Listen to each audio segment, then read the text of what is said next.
So what tips do you have for moms watching that have a hard time with milk supply after their baby's in the NICU? Because I know sometimes when, your baby's far away or you go home and the baby's still at the hospital, your milk supply either decreases or doesn't really get to where it should be. It's definitely challenging when you are not nursing because, if you think about it, when you're nursing your baby, there's so many things that are coming into play that basically just relate to body chemistry.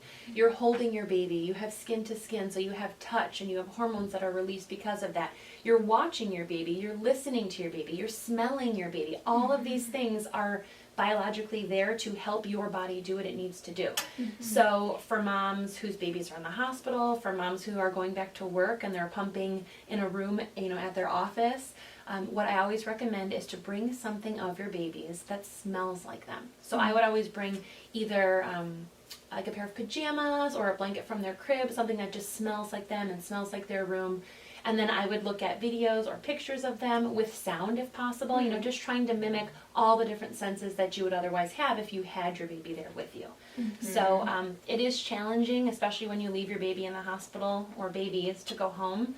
Because like I said before, you're still getting up every 2, 3, 4 hours to pump throughout the night to get your body used to that cycle. But you're maybe sitting in a spare room or in your living room or sitting up in bed without a baby there to help you in the middle of the night, in the dark, with a pump. It's not the most ideal situation, but again, you just have to keep in mind the goal. And if your goal is to give your baby's breast milk, then you find a way to do it. And, anything is possible. Our bodies are pretty amazing. So the other thing that I'd recommend too that a lot of moms don't realize, especially in the early days when I look back with one daughter, but especially with the twins, is you really need to remind yourself to drink as much water as possible, like almost to the point of not being able to swallow anymore because you're just so full of it, but also reminding yourself to eat. If you are not nourished and if you are not hydrated, how can you expect your body to then produce a substance to nourish and hydrate your daughters or your sons or both? So it's just really important to make sure that you do that small step of taking care of yourself with food and liquids so that you can have that for your baby.